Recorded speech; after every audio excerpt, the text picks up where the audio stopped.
नमस्कार मेरे सभी प्यारे साथियों को। मेरा नाम मनीष यदुवंशी। आप सभी का स्वागत है अपने परिवार एम.वाई टेक्निकल क्लासेस के यूट्यूब चैनल पर। तो कैसे हैं आप सब प्यारे बच्चों? एक बार कमेंट में ज़रूर बताएं। उम्मीद करते हैं आप सब बढ़िया होंगे और अपनी पढ़ाई लिखाई बढ़िया से कर रहे होंगे। तो जैसा कि दोस्तों आप लोगों का एग्ज़ाम का डेट भी आ गया है बाबू। तो अभी तो जो आप लोग के पास जितना 10 या 15 दिन जो टाइम मिला है, इतने में आप लोग बढ़िया से पढ़ाई करिएगा, क्योंकि दोस्तों अब आप लोग 5th सेमेस्टर में पहुंच गए हैं। अगर इसमें बैक लग जाएगा तो जान लीजिए आप लोगों को बहुत दिक्कत होगा। ठीक है, तो दोस्तों आज हम लेकर आने वाले हैं ऑटोमोबाइल्स इंजीनियरिंग यानी fifth mechanical engineering 5th semester के ऑटोमोबाइल इंजीनियरिंग यानी ऑटोमोबाइल इंजीनियरिंग का एक महा मैराथन क्लास लेकर आने वाले हैं दोस्तों। अगर अभी तक आप लोगों ने कुछ नहीं पढ़ा है तो आप लोगों अगर इसको देख ले रहे हैं तो 100% गारंटी लेते हैं आपका बैक नहीं आएगा।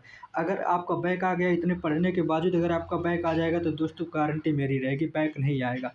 बस आप लोग को क्या करना है दोस्तों, एकदम ध्यान से वीडियो को देखना है, लेक्चर को ध्यान से देखना है और जो बताया जा रहा है कॉपी और पेन लेके बैठना है और उसको नोट करना है और जितना दिन बचा है आपको प्रॉपर रिवीजन करना है। ठीक है, आपको गारंटी लेते हैं कि दोस्तों 45% 45 प्लस नंबर आएगा, कहीं नहीं कटेगा।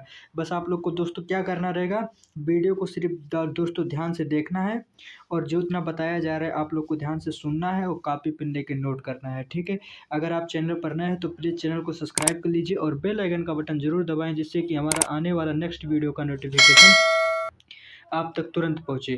तो दोस्तों चलिए बात कर, अब बिना देरी के वीडियो को स्टार्ट करते हैं। तो ऑटोमोबाइल 5th सेमेस्टर यानी मैकेनिकल इंजीनियरिंग के स्टूडेंट के लिए ऑटोमोबाइल दोस्तों, क्योंकि आप मैकेनिकल लिए हैं दोस्तों तो आपके लिए ऑटोमोबाइल काफ़ी ज़्यादा इम्पॉर्टेंट है। ठीक है, तो इसको समझना काफ़ी ज़्यादा वो है, ज़्यादा टफ नहीं है, ईजी है। बस आप लोग बढ़िया से देखिएगा। ठीक है, तो सबसे पहले बाबू अब आप लोग हेडिंग डालिएगा। आप लोग सबसे पहले हेडिंग डालिएगा कि ऑटोमोबाइल्स होता क्या है। ठीक है, यानी ऑटोमोबाइल्स होता क्या है, सबसे पहले आप लोग हेडिंग डालेगा कि ऑटोमोबाइल्स क्या है। ठीक है, तो ऑटोमोबाइल जो होता है बाबू, ऑटोमोबाइल यानी ऑटोमोबाइल जो होता है दो शब्दों से मिलकर बना होता है। एक ऑटो, ऑटो मतलब होता है स्वयं यानी सेल्फ। ठीक है, और मोबाइल मतलब होता है बाबू चलना यानी मूविंग। तो ऑटोमोबाइल का जो डिफिनेशन होता है बाबू, यह एक ऐसा उपकरण है जो स्वयं गति करता है। यानी ऑटोमोबाइल का जो डिफिनेशन होता है, यह एक ऐसा उपकरण या डिवाइस है जो स्वयं गति करता है, उसी को हम लोग ऑटोमोबाइल कहते हैं। ठीक है, उम्मीद करते हैं कि ऑटोमोबाइल का डिफिनेशन आपको समझ में आ गया होगा कि ऑटोमोबाइल क्या होता है बाबू। तो ऑटोमोबाइल जो होता है ये दो शब्दों से मिलकर बना होता है। ठीक है, यानी ऑटो प्लस मोबाइल। ठीक है, तो ऑटो का मतलब होता है स्वयं या सेल्फ। ठीक है, यानी ऑटो का मतलब होता है स्वयं या सेल्फ और मोबाइल का मतलब होता है चलना या मूविंग। ठीक है, तो ऑटोमोबाइल दो शब्दों से मिलकर बना है, तो ऑटो प्लस मोबाइल जब दोनों मिला देंगे तो ये बन जाएगा ऑटोमोबाइल। ठीक है, तो ऑटोमोबाइल का जो हमारा डिफिनेशन होता है बाबू, यह एक ऐसा उपकरण है या डिवाइस है जो स्वयं गति करता है, उसी को हम लोग कहते हैं ऑटोमोबाइल। ठीक है, तो ऑटोमोबाइल बाबू दो वर्ड से मिलकर बना है, ऑटो और मोबाइल। तो ऑटो का मतलब होता है स्वयं या सेल्फ। ठीक है, और मोबाइल का मतलब होता है चलना। तो ऑटोमोबाइल का डिफिनेशन होता है यह एक ऐसा उपकरण है जो स्वयं गति करता है, उसी को हम लोग ऑटोमोबाइल कहते हैं। उम्मीद करते हैं इतना आपको समझ में आ गया होगा। चलिए आगे बढ़ते हैं। ठीक है, तो बाबू हम लोग सबसे पहले आप लोग हेडिंग डालिएगा कि सर्वप्रथम जो होता है यानी विश्व में सबसे प्रथम गाड़ी का आविष्कार किसने किया और कहाँ हुआ और किस टाइप का हुआ। ठीक है, तो सबसे पहले आप लोग हेडिंग डालिएगा सर्वप्रथम गाड़ी का आविष्कार। ये दोस्तों आपके एग्जाम में 100% पूछे जाने की संभावना है।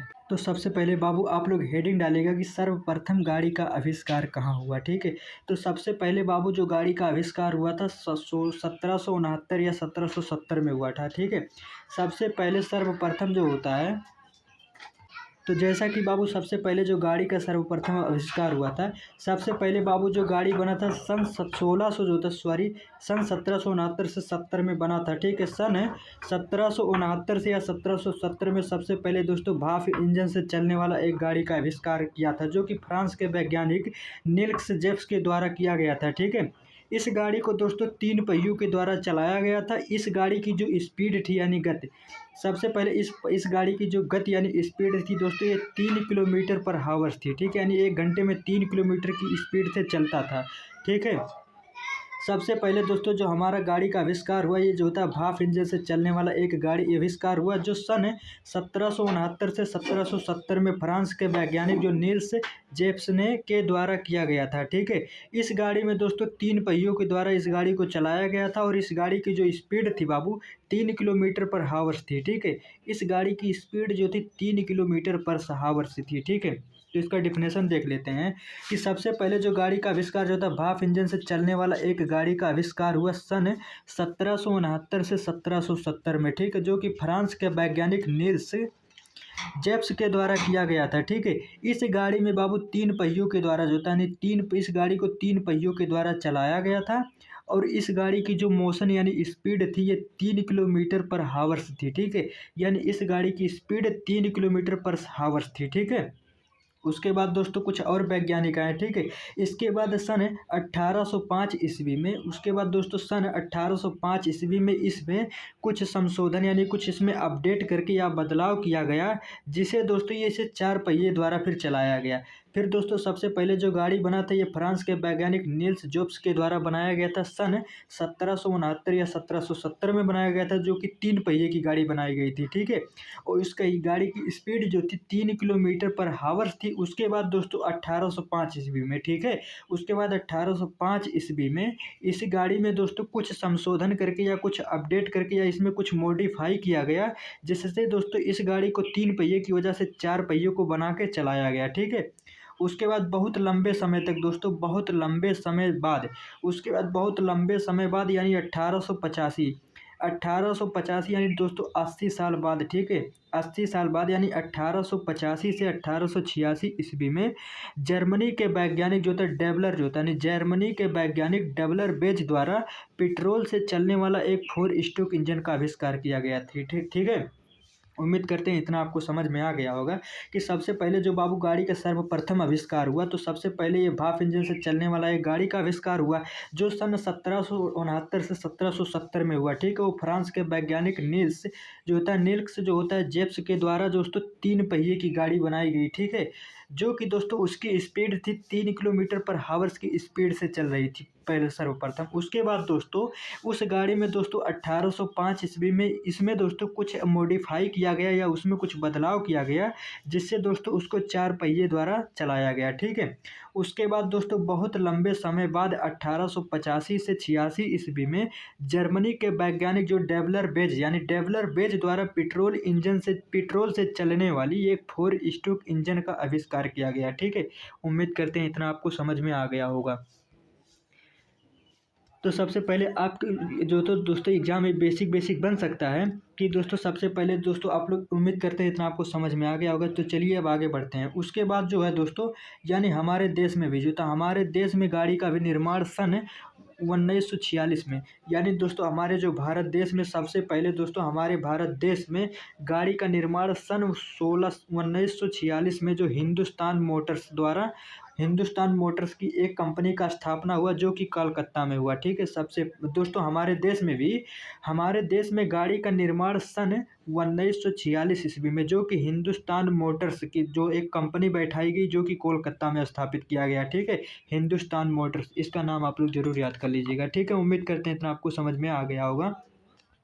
चलिए आगे बात करते हैं। अब आगे अपना अगला हेडिंग डालेगा दोस्तों ऑटोमोबाइल्स का वर्गीकरण यानी क्लासिफिकेशन ऑफ ऑटोमोबाइल्स, यानी ऑटोमोबाइल में दोस्तों कौन कौन से कंपोनेंट जो होता है प्रयोग किए जाते हैं। तो सबसे पहले आप लोग हेडिंग डालेगा कि वाहन के प्रयोग के आधार पर, यानी वाहन जो होता है हमारा जो गाड़ी होता है यानी वाहन के प्रयोग के आधार पर दोस्तों सबसे पहले जो होता है जैसे कि दोस्तों स्कूटर हो गया, ठीक है, बाइक हो गया, कार हो गया, ट्रक हो गया, बस हो गया और दोस्तों बाईसाइकिल भी हो गई। ठीक है, यानी वाहनों के आधार पर जो ऑटोमोबाइल का वर्गीकरण किया गया है बाबू, वाहनों के आधार पर, तो जैसे स्कूटर हो गया, बाइक हो गया, ठीक है, या कार हो गया, ट्रक हो गया, बस हो गया, ठीक है, और बाईसाइकिल भी हो गई। ठीक है, उम्मीद करते हैं ये आपको समझ में आ गया। अगर आप लोग दूसरा पॉइंट डालिएगा बाबू कि भार के क्षमता के आधार पर, यानी दूसरा पॉइंट आप लोग ऑटोमोबाइल्स का वर्गीकरण करेंगे। दूसरा पॉइंट कि भार के जो होता है भार की क्षमता के आधार पर, तो दोस्तों सबसे पहले आप लोग हेडिंग डालिएगा हल्की वाहन जो होती हैं, यानी जो हल्की वाहन हमारी होती हैं जैसे बाईसाइकिल हो गया, बाइक हो गया, स्कूटर हो गया। ठीक है, ये सब दोस्तों जो होती हैं हमारे हल्की वाहन होती हैं। और दूसरा माध्यम वाहन जो होती हैं दूसरा पॉइंट माध्यम वाहन जो होती हैं, वाहन जो हमारे हो गए, जैसे कार हो गया, टेम्पू हो गया, ठीक है। जो थ्री व्हील्स जो होते हैं सब जो होते हैं ये माध्यम वाहन आते हैं। उसके बाद जो भारी वाहन होते हैं, तीसरा पॉइंट जो होता है भारी वाहन। भारी वाहन जैसे कि दोस्तों हमारा बस हो गया, ट्रक हो गया, डंपर हो गया, बुलडोजर हो गया, ठीक है। ये सब दोस्तों जो हमारे होते हैं भारी वाहन के अंतर्गत आते हैं। उम्मीद करते हैं इतना आपको समझ में आ गया होगा। तो दोस्तों जैसे कि हम लोग एक बार फिर से रिवीजन कर ले रहे हैं। सबसे पहले हम लोग बात किए हैं कि ऑटोमोबाइल्स। तो क्लासिफिकेशन ऑफ ऑटोमोबाइल्स। तो ऑटोमोबाइल्स का वर्गीकरण दोस्तों सबसे पहले हम लोग वाहन के आधार पर करते हैं। तो वाहन के आधार पर अगर वाहन के आधार पर हम लोग क्लासिफिकेशन ऑटोमोबाइल का करते हैं, तो जैसे हमारा स्कूटर हो गया, ठीक है, बाइक हो गया, कार हो गया, ट्रक हो गया, ट्रैक्टर हो गया, बस हो गया, ट्रक हो गया, बाईसाइकिल हो गया, ठीक है। इतना आपको समझ में आ गया होगा। दूसरा क्लासिफिकेशन जो करते हैं दोस्तों, क्लासिफिकेशन ऑफ ऑटोमोबाइल। तो हम लोग भार जो होता है, भार की क्षमता के आधार पर करते हैं, ठीक है, कि किसकी भार कितना ज़्यादा है। तो जैसे कि हल्की वाहन जो हमारी होती हैं, हल्की वाहन जैसे हमारी बाईसाइकिल हो गई, ठीक है, बाइक हो गया, स्कूटर हो गया दोस्तों, ठीक है। ये सब हमारी हल्की वाहन होती हैं। अगर माध्यम वाहन के बारे में बात करें, तो माध्यम वाहन जो हमारा होता है, जैसे कार हो गया, टेम्पो हो गया, और जितने थ्री व्हील्स होते हैं, ठीक है, वो सब हमारे माध्यम वाहन आते हैं, यानी मीडियम, ठीक है। और अगला थर्ड पॉइंट जो होता है हमारा बाबू भारी वाहन, ठीक है। भारी वाहन जो होती हैं, भारी वाहन हमारा जैसे ट्रक हो गया, ठीक है, ट्रैक्टर हो गया, बस हो गया, ट्रक हो गया, और डंपर हो गया, और बुलडोजर हो गया। जितने बड़े बड़े वाहन होते हैं ये सब हमारे भारी जो होता है ना हैवी वाहन के अंतर्गत आते हैं। उम्मीद करते हैं इतना आपको समझ में आ गया होगा। तो उम्मीद करते हैं बाबू इतना आप लोग को समझ में आ गया होगा। तो चलिए अब आगे बढ़ते हैं। आगे तीसरा दोस्तों जो हमारा इसकी क्लासिफिकेशन करेंगे, यानी क्लासिफिकेशन ऑफ ऑटोमोबाइल। तो इसमें दोस्तों हम लोग प्रयोग की जाने वाली ईंधन के आधार पर करेंगे, ठीक है। यानी जो होता है प्रयोग की जाने वाली ईंधन के आधार पर दोस्तों, तो सबसे पहले हम लोग करेंगे जैसे पेट्रोल इंजन हो गया, ठीक है। जैसे कि दोस्तों पेट्रोल इंजन वाहन हो गया, ठीक है। जो हम लोग दोस्तों प्रयोग की जाने वाली ईंधन के आधार पर अगर हम लोग क्लासिफिकेशन करेंगे, तो फर्स्ट हमारा जो होता है पेट्रोल इंजन हो गया, ठीक है। पेट्रोल इंजन जो होता है वाहन हो गया, ठीक है। और डीजल इंजन हो गया बाबू, सीएनजी जी तो डीजल वाहन हो गया, ठीक है। और एलपीजी ईंधन वाहन हो गया, ठीक है। उम्मीद करते हैं ये भी आपको समझ में आ गया होगा कि वाहन में प्रयोग की जाने वाली ईंधन के आधार पर, तो जैसे हमारा पेट्रोल इंजन वाहन हो गया, ठीक है, डीजल इंजन वाला वाहन हो गया, और सीएनजी इंजन वाला वाहन हो गया, और एलपीजी जो होता है गैस वाला इंजन वाहन हो गया, ठीक है। उसके बाद चौथा जो हम लोग करेंगे दोस्तों, वाहन का जो होता है मॉडल्स के आधार पर। यानी जैसे वाहन जो होता है दोस्तों, हमारा जो कार यानी गाड़ी होते हैं उसके जो होता है मॉडल के आधार पर करते हैं। जैसे कि पहिए की जो होता है संख्या के आधार पर करते हैं, 2 पहिया, 3 पहिया, 4 पहिया, 18 पहिया, 6 पहिया, ठीक है। पहिए के आधार पर भी ऑटोमोबाइल में जो होता है वर्गीकरण करते हैं, ठीक है। और छठवां जो हम लोग क्लासिफिकेशन करते हैं दोस्तों, उसके चालन प्रणाली के आधार पर, ठीक है। कोई जैसे कार होती है, हमारा कार ज़्यादा स्पीड से चलती है, उसके कार के जो होता है करस्पॉन्डिंग ट्रक धीमी चलेगा, ठीक है। और ट्रेन जो होता है कार ज़्यादा तेज़ चलेगी, तो उसके चालन के आधार के प्रणाली भी करते हैं। और शक्ति पारेषण, ठीक है। यानी दोस्तों हम लोग शक्ति पारेषण यानी पावर जो होता है ट्रांसमिशन के आधार पर भी इसको हम लोग जो होता है क्लासिफिकेशन कर सकते हैं। जैसे कि दोस्तों शक्ति जो होता है, जैसे कि हमारा जो ट्रैक हो गया, ये दोस्तों काफ़ी हैवी होता है, ठीक है। तो इसमें काफ़ी ज़्यादा पावर होता है। जो हमारा कार यानी छोटी वाहन होती है, इसमें कम कम शक्ति ट्रांसमिशन होता है, ठीक है। उसके बाद बाबू अगला जो बात करेंगे सस्पेंशन सिस्टम के आधार पर, ठीक है। इसमें सस्पेंशन सिस्टम के आधार पर भी होता है, यानी सस्पेंशन सिस्टम के आधार पर भी होता है, ठीक है, क्लासिफिकेशन। उसके बाद दोस्तों चेसिस के आधार पर होता है। जैसे छोटी वाहन हो गई, बड़ी वाहन हो गई, ठीक है, उसका इंजन छोटा हो गया, बड़ा इंजन हो गया, ठीक है। तो उसके चेसिस के आधार पर भी हम लोग क्लासिफिकेशन करते हैं। उम्मीद करते हैं इतना आप सबको समझ में आ गया होगा। चलिए आगे बढ़ते हैं। बाबू आप लोग अगला हेडिंग डालिएगा कि जो होता है वाहन, जो होता है वाहन के भाग, ठीक है। अब हम लोग बात करते हैं कि वाहन कौन कौन से भाग, वाहन में जो होता है कौन कौन से कंपोनेंट लगे होते हैं, ठीक है।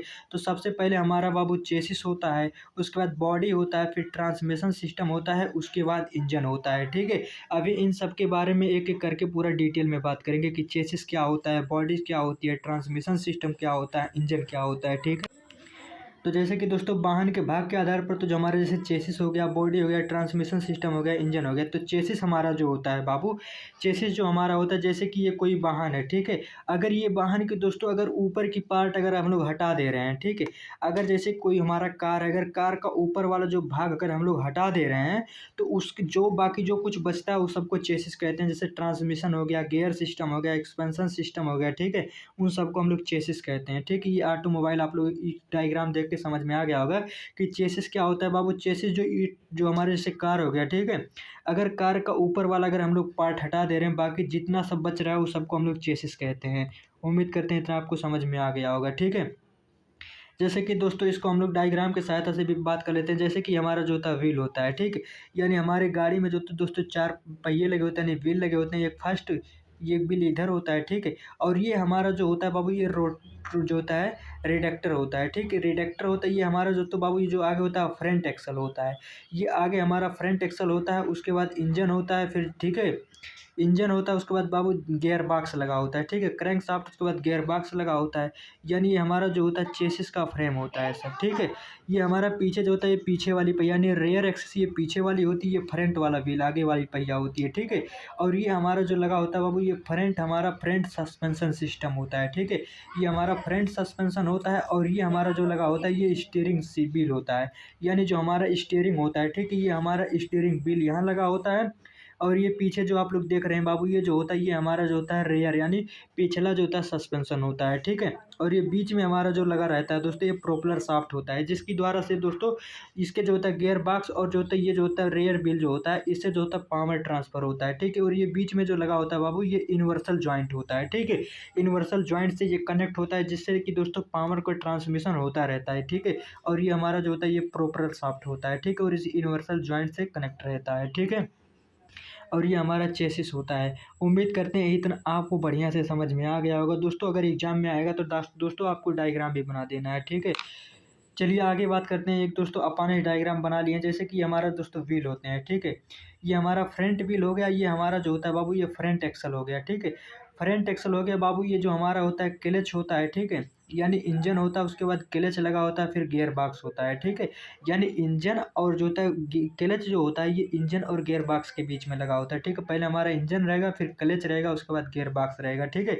और ये हमारा जो प्रोपेलर शाफ्ट होता है बाबू, जिससे हमारा पावर ट्रांसफर होता है, ठीक। ये हमारा प्रोपेलर शाफ्ट होता है, जो कि पिछले वाली पहिया यानी डिफरेंशियल जो होता है यानी रेयर एक्सल से जुड़ा होता है, ठीक है। इसे डिफरेंशियल भी कहते हैं।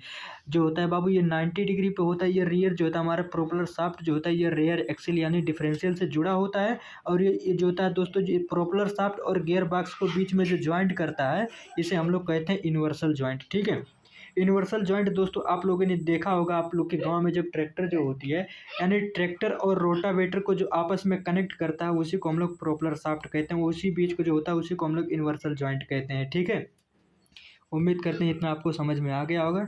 चलिए आगे बात करते हैं। मोस्ट इंपॉर्टेंट है ये दोस्तों, ये ठीक है। यानी ड्राइव जो होता है, यानी चालन क्या होता है दोस्तों, मोस्ट इंपॉर्टेंट होता है। यानी चालन क्या होता है, तो चालन जो होता है हमारा एक फोर जो होता है, यानी फ्रंट जो होता है, यानी फ्रंट एक्सिल ड्राइव होता है, एक रियर एक्सिल ड्राइव होता है, ठीक है।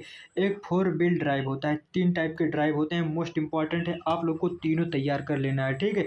यानी ड्राइव यानी चालन के आधार पर दोस्तों एक हमारा फ्रंट एक्सिल ड्राइव हो गया, रेयर एक्सिल ड्राइव हो गया और फोर व्हील ड्राइव हो गया, ठीक है। उम्मीद करते हैं इतना आपको समझ में आ गया होगा। चलिए आगे बढ़ते हैं। तो सबसे पहले बाबू हम लोग बात करते हैं कि फोर जो होता है यानी फ्रंट जो होता है एक्सिल ड्राइव क्या होता है, ठीक है। फ्रंट एक्सिल ड्राइव को हिंदी में कहते हैं अग्रपहिया चालन, ठीक है। यानी फ्रंट एक्सिल ड्राइव जो होता है, इसमें बाबू फ्रंट एक्सिल में जो होता है स्टीयरिंग सिस्टम जो होता है फ्रंट एक्सिल पे लगा होता है, ठीक है। जैसे कि हमारा जो फ्रंट व्हील होता है, ठीक है। यानी फ्रंट व्हील ये हमारा फ्रंट एक्सल होता है, ठीक है। यानी फ्रंट व्हील फ्रंट एक्सल, और ये जो होता है हमारे बीच में हमारा क्लच होता है, और ये इंजन होता है और गियर बॉक्स होता है, ठीक है। यानी फ्रंट व्हील ड्राइव जो होता है, फ्रंट व्हील ड्राइव में जो स्टीयरिंग सिस्टम होता है ये हमारे फ्रंट व्हील पे ही लगा होता है, ठीक है। और ये बाबू हमारा जो होता है ये रियर व्हील होता है, और ये रियर एक्सल होता है, ठीक है। ये जो होता है हमारा ड्राइव जो होता है फ्रंट एक्सिल से होता है, ठीक है। फ्रंट एक्सिल मतलब होता है अग्रपहिया यानी अग्र दिशा, ठीक है। इसकी जो होता है रोटेशन जो होता है इस दिशा में होती है। उम्मीद करते हैं आपको समझ में आ गया होगा, ठीक है। चलिए आगे बढ़ते हैं। अगला जो हमारा सेकंड होता है यानी रेयर व्हील ड्राइव क्या होता है, तो रेयर व्हील ड्राइव जो होता है बाबू, रेयर व्हील ड्राइव होता है। रेयर व्हील ड्राइव का मतलब इसमें जितने जो कंपोनेंट होते हैं सब जो होता है रेयर यानी पिछले जो होते हैं पहिए पे लगे होते हैं, ठीक है। जैसे कि इसमें हम बात कर लेते हैं जो हमारा फ्रंट व्हील होता है, ये फ्रंट व्हील ये होता है, ये फ्रंट एक्सल होता है, ठीक है। इसमें जो स्टीयरिंग सिस्टम होता है, रेयर व्हील में जो स्टीयरिंग सिस्टम होता है दोस्तों, इसमें दोस्तों रेयर यानी पिछले वाले पहिए पर होता है, ठीक है। जैसे कि दोस्तों इसमें इंजन यहाँ रहेगा, क्लच बॉक्स यहाँ रहता है और गियर बॉक्स यहाँ रहता है। ये हमारा रेयर व्हील हो, रेयर एक्सल हो गया, ठीक है। ये हमारा रेयर व्हील यानी पिछला पहिया। ये दोस्तों अगर इसका एग्जाम्पल जो होता है, यानी रेयर व्हील जो होता है, रेयर व्हील का एग्जाम्पल जैसे आप लोग ये क्या बोलते हैं, मैजिक देखे होंगे, ठीक है। मैजिक में जो होता है दोस्तों, इसमें जो जो होता है सब फ्रंट जो होता है, रियर व्हील में इसमें जो होता है सब लगा होता है, ठीक है। उम्मीद करते हैं इतना आपको समझ में आ गया होगा। चलिए आगे बात बात करते हैं। आगे बात करते हैं फोर व्हील ड्राइव क्या होता है, मोस्ट इंपॉर्टेंट। यानी फोर व्हील ड्राइव क्या होता है। फोर व्हील ड्राइव मतलब होता है दोस्तों, फोर व्हील ड्राइव इसमें दोस्तों ड्राइव जो होता है, इसमें जो होता है पावर सस्पेंशन जो होता है चारों पहियों में मिलती है, ठीक है। उसमें जो होता है स्टीयरिंग व्हील जो होता है रेयर वाले में जो होता है रेयर में रहता है, और फ्रंट वाले में फ्रंट में रहता है, ठीक है। और फोर व्हील ड्राइव का मतलब होता है इसमें जो होता है ट्रांसमिशन दोस्तों डिफरेंस चारों चारों पहिए में होती है, ठीक है। जैसे कि बात करते हैं, ये जो हमारा फ्रंट व्हील हो गया, ठीक है, ये फ्रंट व्हील हो गया, ये हमारा दोस्तों डिफरेंशियल होता है, डिफरेंशियल टू और डिफरेंशियल फर्स्ट, ठीक है। यानी इसमें दोस्तों फर्स्ट व्हील और रेयर व्हील और ड्राइव व्हील होता है, यानी फ्रंट व्हील एक्सिल और रेयर एक्सिल दोनों इसमें कनेक्ट होते हैं, ठीक है। इसमें बीच में जो लगा होता है ट्रांसमिशन होता है, गियर होता है, क्लच होता है, इंजन होता है, ठीक है। ये हमारा जो होता है रेयर व्हील होते हैं, ये रेयर एक्सल होता है, ये डिफरेंशियल फर्स्ट होता है और ये डिफरेंशियल सेकंड होता है, ठीक है। ये फ्रंट एक्सल होता है, इसमें ड्राइव होता है, ठीक है। इसमें ड्राइव दोस्तों चारों दिशाओं में समान जो होता है, जो होता है ट्रांसमिशन पावर मिलता है, ठीक है। उम्मीद करते हैं इतना आपको समझ में आ गया होगा। चलिए आगे बात करते हैं। जैसे इसका एग्जांपल दोस्तों फोर व्हील ड्राइव जो होता है, जैसे कि ये कार दोस्तों, इसमें जो होता है चारों पहिए में दोस्तों जो ट्रांसमिशन होता है, ये चारों पहिए में समान मिलता है, ठीक है। उम्मीद करते हैं इतना आपको समझ में आ गया होगा। जैसे कि दोस्तों एक इसका फिगर देख ले रहे हैं, फोर व्हील ड्राइव। जो फोर व्हील ड्राइव होता है, जैसे कि हमारा जो रेयर एक्सल होता है, ये हमारा जो था फ्रंट एक्सल होता है, ठीक है। इसमें एक डिफरेंशियल हमारा यहाँ लगा होता है और एक डिफरेंशियल यहाँ लगा होता है, ठीक है। और इसको जो होता है दोस्तों यूनिवर्सल जॉइंट से जोड़ दिया जाता है, ठीक। और ये हमारा जो होता है ये गियर बॉक्स होता है, ये हमारा क्लच होता है और ये हमारा इंजन होता है, ठीक है। उसके बाद दोस्तों इसमें जो होता है स्लिप जॉइंट भी लगा होता है, ठीक है। यानी इसमें स्लिप जॉइंट लगा होता है और ट्रांसमिशन बॉक्स ये होता है। इसमें दोस्तों पावर सभी जो होता है चारों पहिए में समान मिलती हैं, ठीक है। उम्मीद करते हैं इतना आपको समझ में आ गया होगा। तो दोस्तों अगर वीडियो पसंद आए तो प्लीज़ वीडियो को लाइक करिएगा और ज़्यादा से ज़्यादा शेयर करिएगा। अगर चैनल पर नए हैं तो प्लीज़ चैनल को सब्सक्राइब कर लीजिए और बेल आइकन का बटन ज़रूर दबाएं, जिससे कि हमारा आने वाला नेक्स्ट वीडियो का नोटिफिकेशन आप तक तुरंत पहुंचे। अगर आप लोगों को किसी भी तरीके का डाउट है तो आप लोग कमेंट करिएगा, हम रिप्लाई ज़रूर देंगे। फिर मिलते हैं कल और एक नए वीडियो के साथ। तब तक के लिए जय हिंद, जय भारत।